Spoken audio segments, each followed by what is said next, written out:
دوستو، اللہ تبارک و تعالی نے ہمیں کامل مکمل دین عطا فرمایا ہے، اور زندگی میں آدمی کو جن جن چیزوں کی ضرورت پڑتی ہے سب چیزوں کی اچھی تعلیم دی ہے، جس کو آپ لوگ تہذیب کہتے ہیں۔ ہمیں ہر چیز کی تہذیب سکھائی ہے، ہر چیز کا طریقہ ہمیں سکھلایا ہے۔ اب آدمی کو چاہیے کہ سب سے پہلے اللہ اور رسول پر ایمان لائے، اور اللہ اور رسول پر ایمان لانا ایک یہ ہے کہ اس کی ہر بات کو سچ مانے، اس کی ہر بات کو صحیح مانے۔ یہ ہے، یہ جو میں پڑھ رہا ہوں اردو میں ہے، اور اکثر و بیشتر حدیثوں کا ترجمہ ہے، اکثر و بیشتر حدیثوں کا ترجمہ ہے۔ اگر سالن میں مکھی گر جاوے تو اس کو غوطہ دے کر پھینک دو، پھر اگر دل چاہے کھاؤ اور نہ دل چاہے تو نہ کھاؤ۔ یہ ہے، ایسا کیوں ہے کہ اس کو ڈبو دو، چائے میں، سالن میں، کسی چیز میں بھی اگر وہ گری ہے تو اس کو ڈبو دو، ایسا کیوں ہے؟ اس کے ایک بازو میں بیماری اور دوسرے میں شفا ہے، اور وہ بیماری والا بازو، زہریلا بازو پہلے ڈالتی ہے تو اس کے نقصان سے بچ جاویں گے۔ اب اس کو نکال کے پھینک دیجئے، جی چاہے پی لیجئے، کھا لیجئے، اور جی نہیں چاہتا تو چھوڑ دیجئے۔ بسم اللہ کر کے کھانا شروع کرو، یہ اس میں آگے آئے گا۔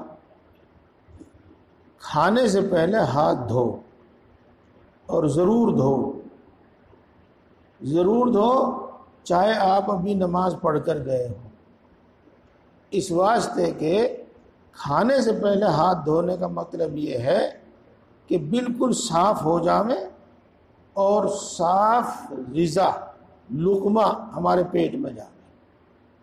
وضو کیا ہم نے، نماز پڑھی، ہاتھ بالکل صاف ہیں، لیکن کہیں ناک کھجا لیا، کہیں جسم کھجا لیا، کہیں اور ہاتھ مل لیا، تو اس طریقے سے ہاتھ پہ کچھ نہ کچھ گندگی لگ جاتی ہے۔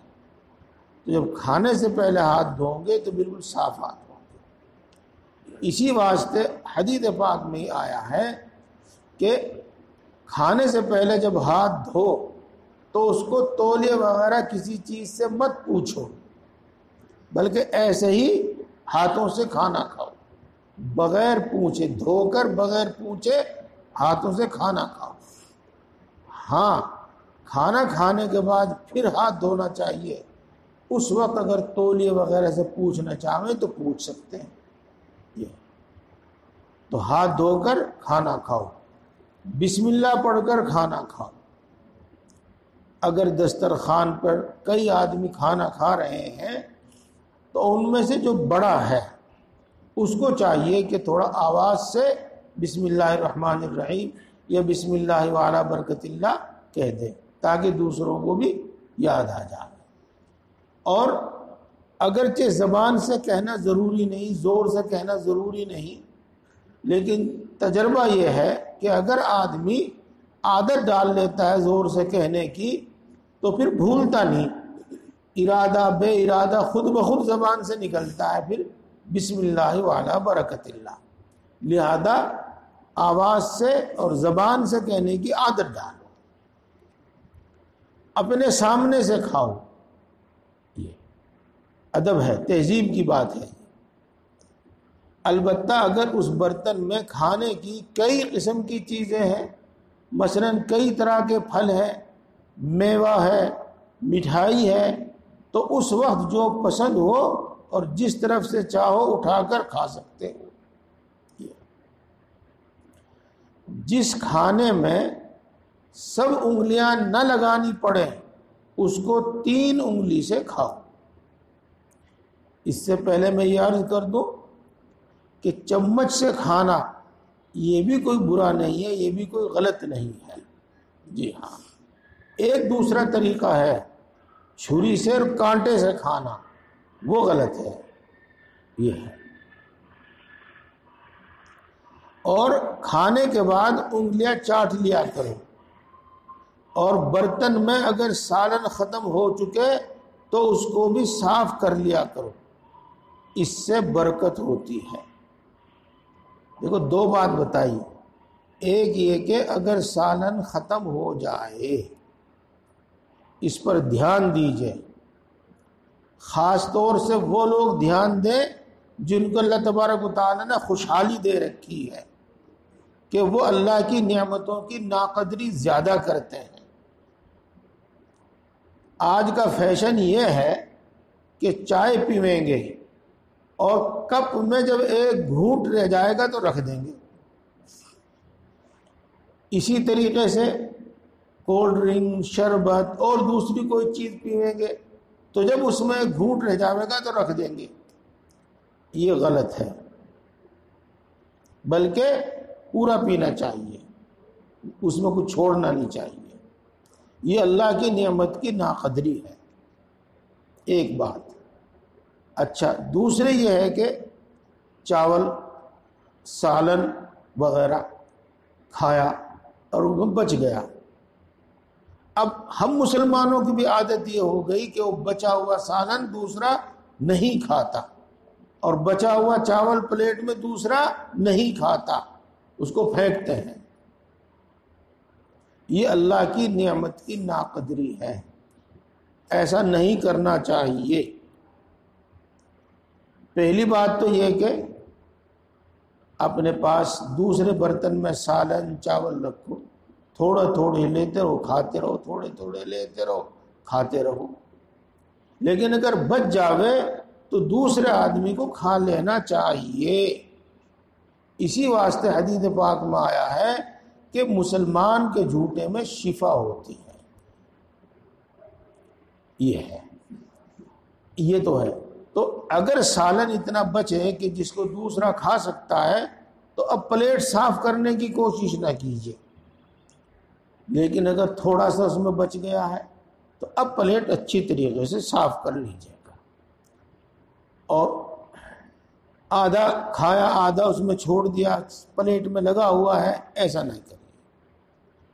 دوبارہ پڑھتا ہوں اس کو، اور برتن میں اگر سالن ختم ہو جاوے تو اس کو صاف کر لیا کرو، اس سے برکت ہوتی ہے۔ برکت، ہاں، اس کا مفہوم اور مطلب کا کچھ لوگ مذاق اڑاتے ہیں، اور پھر ان کے مذاق کو دیکھ کر ایک مومن اور مسلمان بھی سمجھنے لگتا ہے کہ کچھ نظر تو آتا نہیں۔ میرے بزرگوں اور دوستوں، جب بے برکتی شروع ہوتی ہے نا گھر میں تو ہر چیز میں کمی شروع ہو جاتی ہے، اور جب اللہ برکت دیتا ہے تو ہر چیز بڑھتی رہتی ہے اور تنگی نہیں ہوتی۔ تو اللہ کی نعمتوں کی ناقدری نہ کیا کرو۔ وہ ناقدری اس طرح ہوتی ہے کہ سالن چھوڑ دیا، کسی نے کھایا نہیں پھر پھینک دیا، پلیٹ صاف نہیں کی۔ یہ آگے آ رہا ہے، اس کو بھی میں آپ کو بتاؤں گا، اور اس سے پہلے ایک دوسری بات بتا رہا ہوں۔ ہم نے اپنے استادوں کو دیکھا ہے کہ دسترخوان پہ اگر چائے بھی گر جاتی تھی نا، چائے، تو اس کو بھی چمچ سے یوں اٹھا کر پی لیتے تھے۔ تو دسترخوان پہ چاول گر جاوے، روٹی کا ریزہ گر جاوے، اس کو بھی اٹھا کر کھا لو۔ یہ چنے کھا رہے ہیں، کوئی اور چیز کھا رہے ہیں، وہ گر جاوے، اٹھا کے کھا لو۔ آج ہم نے یہ طریق بنا لیا ہے کہ بچہ کھا رہا ہے، بچہ کوئی چیز ہاتھ میں لے رہا ہے، وہ گر گئی، اگر وہ اٹھانا بھی چاہے تو منع کرتے ہیں، نہیں، میں کئی قصے آپ کو سناتا لیکن بات لمبی ہو جائے گی۔ اگر ہاتھ سے لقمہ چھوٹ کر گر جاوے اس کو اٹھا لو اور صاف کر کے کھا لو، تکبر مت کرو۔ یہ سرکاری نعمت ہے، ہر شخص کو نصیب نہیں ہوتی، اور جب کمی ہوتی ہے، کمی ہونے لگتی ہے تو پھر ہم مارے پھرتے ہیں۔ اگر ہاتھ سے لقمہ چھوٹ کر گر جاوے اس کو اٹھا لو، صاف کر کے کھا لو، تکبر مت کرو، یہ سرکاری نعمت ہے، ہر شخص کو نصیب نہیں ہوتی۔ واقعات تو مجھے کئی یاد ہیں جن سے ہمیں بات اور اچھی طرح سمجھ میں آ جاتی ہے، لیکن ایک واقعہ میں آپ کو سناتا ہوں۔ حضرت مولانا اشرف علی صاحب تھانوی نور اللہ مرقدہ تھانہ بھون میں رہتے تھے، کچھ ہی فاصلے پر جلال آباد بھی ہے، وہاں ان کے خلیفہ حضرت مولانا مسیح اللہ خان صاحب رہتے تھے، اور آپ ادھر گئے ہوں جانتے ہوں تو وہاں قلعہ بھی ہے، قلعے میں نواب لوگ رہتے، اور یہ تو 47 سے پہلے کی بات ہے جب تک زمیندارہ وغیرہ ختم نہیں ہوا تھا۔ تو حضرت مولانا تھانوی رحمۃ اللہ علیہ کی دعوت تھی قلعے میں۔ اس وقت تک زمین فرش کچے ہی رہتے تھے، سب فرش کچا تھا، البتہ قالین بچھایا ہوا تھا جس پر لوگ بیٹھ کر کھانا کھا رہے تھے۔ یہ ایک شخص کے ہاتھ سے بوٹی چھٹی اور وہ دسترخوان پر بھی نہیں گری بلکہ نیچے مٹی پہ گر گئی، نیچے گر گئی۔ حضرت مولانا اشرف علی صاحب تھانوی نور اللہ مرقدہ اس کو دیکھتے رہے کہ یہ شخص اس کو اٹھا کر کھاتا ہے کہ نہیں کھاتا۔ اس نے وہ نہیں اٹھائی، تو حضرت سے وہ کچھ دور تھی، لیکن مولانا مسیح اللہ خان صاحب نور اللہ مرقدہ کو فرمایا کہ مولوی مسیح اللہ صاحب یہ بوٹی اٹھا کر آپ مجھے دے دو۔ نہ تو ان کو کہا کہ تم اٹھا لو، نہ جس کے ہاتھ سے گری تھی اس کو کہا اٹھا کر مجھے دے دو۔ حضرت نے وہ اٹھائی، دھوئی اور کہا کہ میں کھا لوں؟ ہاں آپ کھا لو۔ یہ اللہ کی نعمتوں کی قدردانی ہے۔ جی ہاں، کھانا تواضع کے ساتھ بیٹھ کر کھاؤ، متکبروں کی طرح تکیہ لگا کر مت کھاؤ۔ دیکھو یہ جس طرح میں بیٹھا ہوں آلتی پالتی مار کر بیٹھنا کہتے ہیں، یہ نہ تو تکبر کی نشست ہے اور نہ تواضع کی ہے، یہ راحت اور ضرورت کی ہے۔ حدیث پاک میں آتا ہے کہ رسول اللہ صلی اللہ علیہ وسلم فجر کی نماز پڑھنے کے بعد اشراق تک 2 زانو یعنی اسی طرح 4 زانو بیٹھا کرتے تھے۔ اس کی اجازت ہے، خاص طور سے اگر پیٹ بڑا ہو، جسم بھاری ہو، نہیں تو اس طرح بھی نہ بیٹھے۔ اور دیوار سے کمر لگا کر تکیہ لگا کر یوں کھانا پینا یہ تکبر کی علامت ہے۔ اسی طریقے سے بلا ضرورت میز کرسی پر کھانا تکبر کی علامت ہے۔ نیچے زمین پر دسترخوان لگاؤ اور بیٹھ کر کھاؤ۔ اگر کھانا کم ہے اور آدمی زیادہ ہے تو سب آدھا آدھا پیٹ کھا لو۔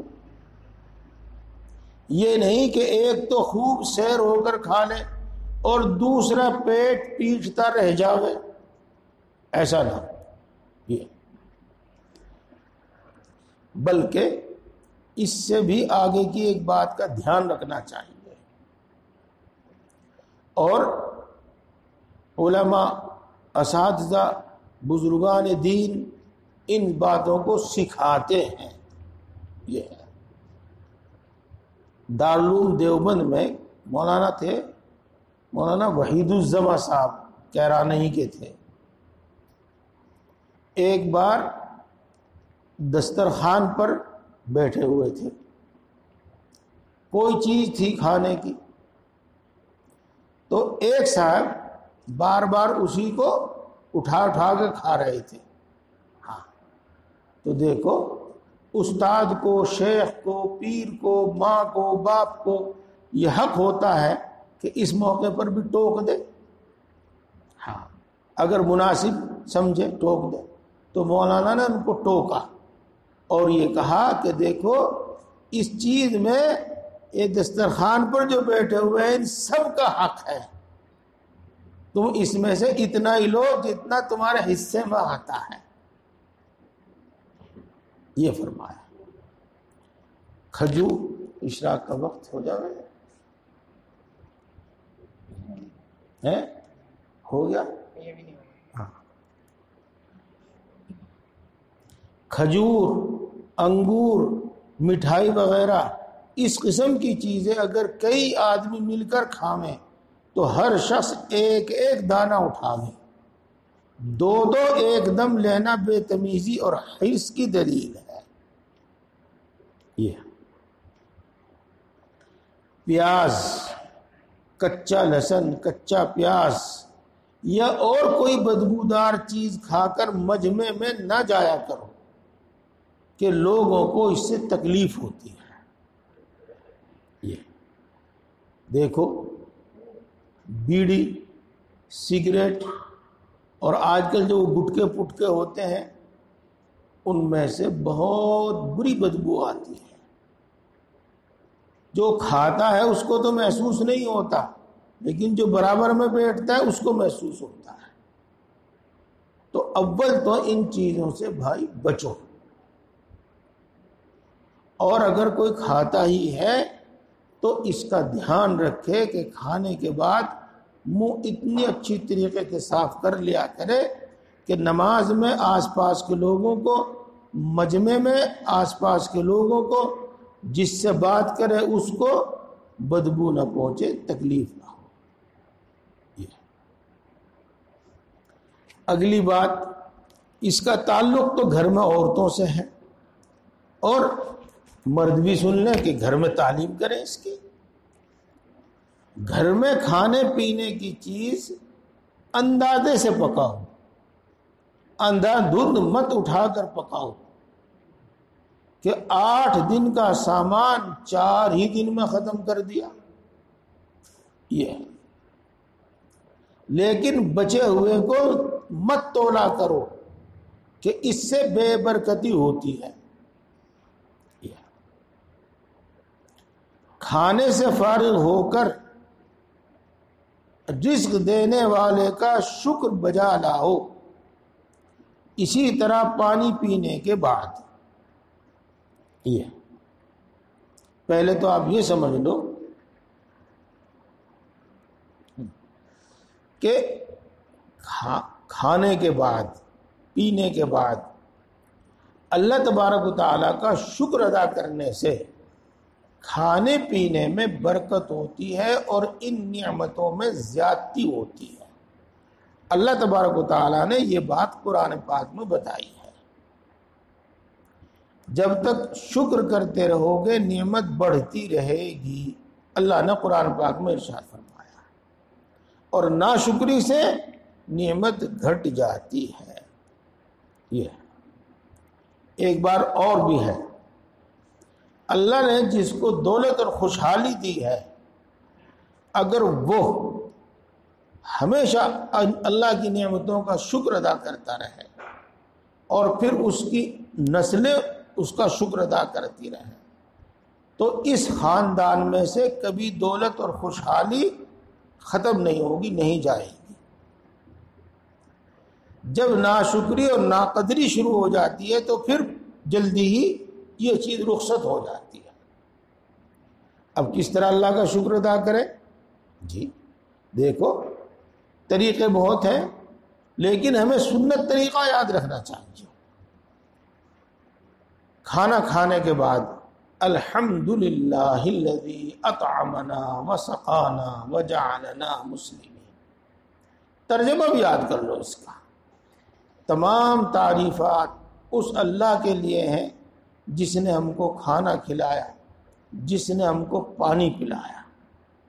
اس سے اللہ تبارک و تعالیٰ کا شکر ادا ہو جاتا ہے.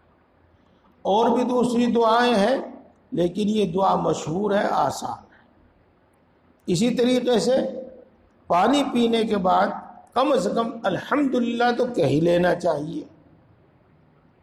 اور پانی پینے کے بعد بھی ایک دعا ہے، الحمدللہ الذی سقانا عذبا فراتا برحمتہ ولم يجعلہ ملحا اجاجا بذنوبنا.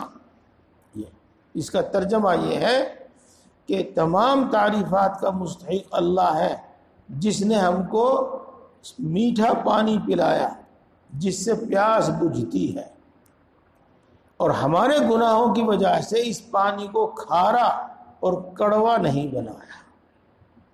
یہ کھانے کے پہلے اور کھانے کے بعد بھی ہاتھ دھویا کرو اور کلی کیا کرو، یہ سنت ہے. بہت گرم کھانا مت کھایا کرو، اس سے نقصان ہوتا ہے. مہمان کی خاطر اور مدارات کیا کرو. ایک روز کسی قدر تکلف کا یعنی اچھا کھانا کھلاؤ اور 3 دن تک اس کا مہمانی کا حق ہے. یہاں پر اب ہم لوگ تکبر کی بنا پر اور اپنی دولت دکھانے کی بنا پر مہمانوں کے آنے پر خاص طور سے بہت فضول خرچی کرتے ہیں، بہت فضول خرچی کرتے ہیں. اور آج کل ناشتہ بس پوچھو نہ کچھ. ہاں، وہ سب چیزیں وہاں رکھی جاتی ہیں جن کی کھانے والے کو تمنا بھی نہیں ہوتی، صرف اپنا ساہوکارہ اور مالداری جتانے کے واسطے. تو دیکھو فضول خرچی ہرگز نہ ہو، اور اس کے ساتھ ساتھ مہمان کا اکرام بھی ہو. اسی کو کہتے ہیں درمیان کی چال. میں آپ کو آیت اور حدیثیں پڑھ کر سناتا لیکن اس میں بات لمبی ہو جاتی ہے. یہ مہمان کے واسطے بھی مناسب نہیں ہے کہ جم کر ہی بیٹھ جاوے کہ میزبان تنگ آ جاوے. ہو گیا شاید 15 منٹ.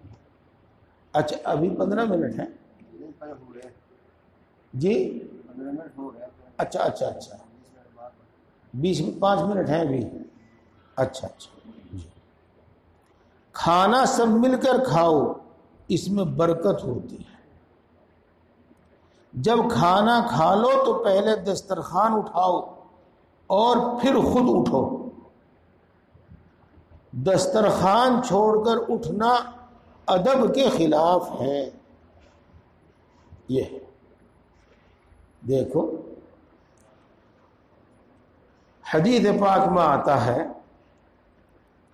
کہ جب دسترخوان اٹھاوے تو یہ دعا پڑھے،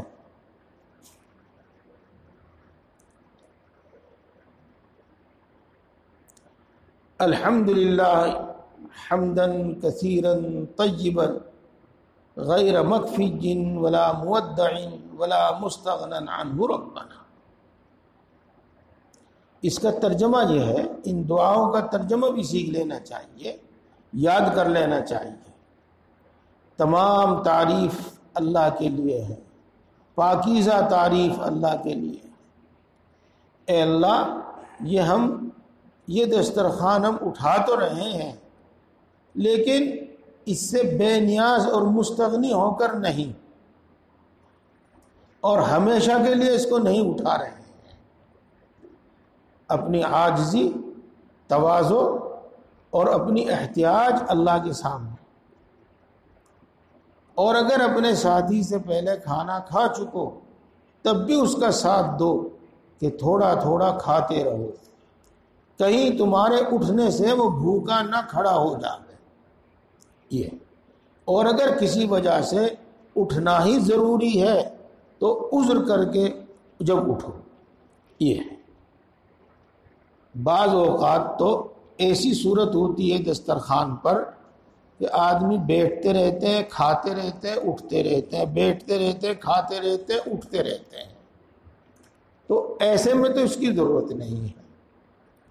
اور اگر 2 آدمی 4 آدمی مل کر کھانا کھا رہے ہیں اور صورتحال اس طرح کی ہے کہ اگر ایک آدمی پہلے اٹھ جاوے گا تو دوسرا آدمی شرم محسوس کرے گا کہ یہ سوچیں گے وہ بہت کھا بہت کھایا اس نے، تو ایسے موقع پر خود اگر بھوک نہیں ہے تو اس کے ساتھ لگا رہے، تھوڑا تھوڑا کھاتا رہے۔ مہمان کو گھر کے دروازے تک پہنچانا سنت ہے۔ یہ مہمان تو بلکہ رسول اللہ صلی اللہ علیہ وسلم کی حالت میں لکھا ہے کہ جب آپ کی بیٹی حضرت فاطمہ رضی اللہ تعالی عنہ آپ کے گھر آتی تھی تو آپ ان کو بھی دروازے تک چھوڑنے کے لیے آتے تھے۔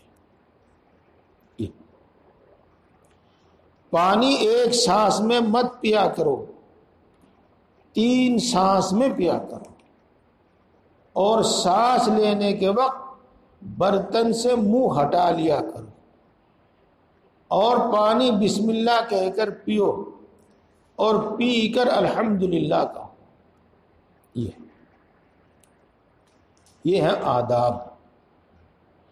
ان چیزوں میں کیا نفع ہے، کیا برکت ہے، وہ تو اپنی جگہ پر ہے۔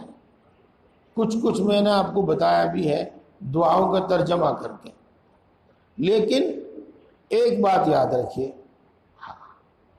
اگر ہم ان چیزوں کا دھیان رکھیں اور ان چیزوں کے عادی ہو جائیں تو ہر وقت اللہ کا ذکر کرنے والے بن جائیں۔ جی، کھا رہے جب اللہ کا ذکر، پی رہے جب اللہ کا ذکر، کھا چکے جب اللہ کا ذکر، پی چکے جب اللہ کا ذکر، گھر میں داخل ہو رہے ہیں تو اللہ کا ذکر، گھر سے باہر نکل رہے ہیں تو اللہ کا ذکر، ہر وقت اللہ کی یاد کرنے والے بن جائیں۔ مشق سے منہ لگا کر پانی مت پیا کرو۔ اسی طرح جو برتن ایسا ہو جس سے اچانک بہت سارا پانی آ جاوے یا اندیشہ ہو اس کے آ جانے کا، تو اس سے بھی اس سے پانی نہ پیا کرو۔ اور اسی طریقے سے اس کا بھی دھیان رکھو کہ مشکیزے وغیرہ میں کوئی سانپ بچھو وغیرہ نہ داخل ہو گیا ہو۔ آج تو صورتحال دوسری ہے، لیکن جس سے ہم گزرتے ہیں میں اس کے متعلق بتا دوں۔ ہاں، جگ سے ہی پانی پی رہے ہیں اور جگ سے ہی پانی پینے کی عادت ہو گئی۔ ہاں، بڑی بوتل سے ہی پانی پی رہے ہیں، اس سے پانی پینے کی عادت ہو گئی، تو یہ ادب اور تہذیب کے بھی خلاف ہے۔ جن لوگوں کی ہوگی لیکن یہ تہذیب کے خلاف بات ہے۔ گلاس میں، کٹورے میں پانی لے کر پیا جائے، بلا ضرورت کھڑے ہو کر پانی مت پیا کرو۔ دیکھو، بات تو یہ ہے کہ رسول اللہ صلی اللہ علیہ وسلم بیٹھ کر ہی پانی پیتے تھے، تو بیٹھ کر ہی پینا چاہیے۔ لیکن چونکہ رسول اللہ صلی اللہ علیہ وسلم کی ہر بات اور ہر عمل امت کے واسطے رہبری ہے، تو آپ نے کبھی کبھار کھڑے ہو کر بھی پانی پیا تاکہ امت کو معلوم ہو جاوے کہ ضرورت کے وقت کھڑا ہو کر بھی پیا جا سکتا ہے۔ یہ ہے، بہت ساری ایسی جگہ ہوتی ہیں کہ وہاں بیٹھنا مشکل ہوتا ہے تو کھڑے ہو کر پی سکتے ہیں، تو ہم عام حالت میں بیٹھ کر پانی پینا چاہیے۔ سونے چاندی کے برتن میں کھانا پینا حرام ہے، نہیں پینا چاہیے۔ مرد 4.5 ماشے تک کی انگوٹھی استعمال کر سکتا ہے چاندی کی، سونا 1 گرام بھی استعمال نہیں کر سکتا۔ اور عورت سونے چاندی کے زیور تو پہن سکتی ہے، لیکن عورت کے واسطے بھی سونے چاندی کے برتنوں میں کھانا پینا حرام ہے۔ پانی پی کر اگر دوسرے کو بھی دینا ہو تو دائیں والے کو پہلے دو، یہ ہے۔ کنارہ ٹوٹے ہوئے برتن سے جس طرف سے وہ ٹوٹا ہوا ہے پانی مت پیو۔ شام کے وقت بچوں کو باہر مت نکلنے دو، اور رات کو بسم اللہ کہہ کر دروازہ بند کرو، اور بسم اللہ کر کے برتنوں کو ڈھک دو، اور چراغ سوتے وقت بجھا دیا کرو۔ یہ ایک حدیث پاک ہے کہ جب بسم اللہ پڑھ کر کھاتا ہے مسلمان اور بسم اللہ پڑھ کر دروازہ بند کرتا ہے تو شیطان اپنے ساتھیوں کو کہتا ہے کہ چلو یہاں سے نکل لو، نہ یہاں ہمارے لیے کھانا ہے اور نہ ہمارے لیے یہاں ٹھہرنے کی جگہ ہے۔ یہ کھانے پینے کی چیز کسی کے پاس لے جاؤ تو ڈھک کر لے جاؤ۔ ایک بات رہ گئی اس میں، ہاں، کہ رات کے وقت چراغ بجھا دو، یہ فرمایا۔ سوتے وقت چراغ بجھا دو، چراغ ہو، لینٹین ہو، جو پہلے ہوا کرتی تھی، ان میں تو بڑے خطرات تھے، اس واسطے اس کا بجھانا ضروری تھا۔ اب بجلی ہے، اس میں اتنے زیادہ خطرات تو ہیں نہیں، لیکن فضول خرچی اب بھی ہے۔ اس واسطے اگر عادت اور ضرورت ہے تو چھوٹا بلب جلا لو اور گھر کی سب بتیاں بند کر دو، ضرورت کے مطابق ہلکی روشنی رکھو۔ یہ آپ ایک بات میری زبان سے بار بار سن رہے ہیں کہ فضول خرچی ہے، جی ہاں، دیکھو اللہ تبارک و تعالیٰ قرآن پاک میں ارشاد فرماتے ہیں وَلَا تُبَذِّرْ تَبْذِيرًا ان المبذرین کانوا اخوان الشیاطین۔ تم فضول خرچی بالکل نہ کیا کرو، فضول خرچی کرنے والے شیطان کے بھائی ہیں۔ اللہ نے قرآن پاک میں پوری ایک آیت میں یہ ارشاد فرمایا، اور ایک دوسری آیت میں کیا ارشاد فرمایا مثال دے کر، نہ تو اپنے ہاتھ یوں پورے لمبے کر اور نہ اپنے ہاتھ یوں تو گلے سے باندھ لے، گردن سے باندھ لے سمیٹ کر، بلکہ تو ان کو درمیانی حالت میں رکھ۔ اگر تو ان کو لمبے کر دے گا، خوب کھول دے گا، تو ایک وقت حسرت اور شرمندگی سے بیٹھا رہ جائے گا۔ یہاں پر بھی مثال دے کر یہی بات سمجھائی گئی ہے کہ فضول خرچی مت کرو اور درمیانی چال چلو۔ کھانے پینے، اچھا، سوتے وقت آگ کھلی مت چھوڑو، بجھا دو یا اچھی طرح دبا دو، یہ تو اس وقت کی بات ہے۔ اور اس وقت بھی جس سے آگ لگنے کا اندیشہ ہو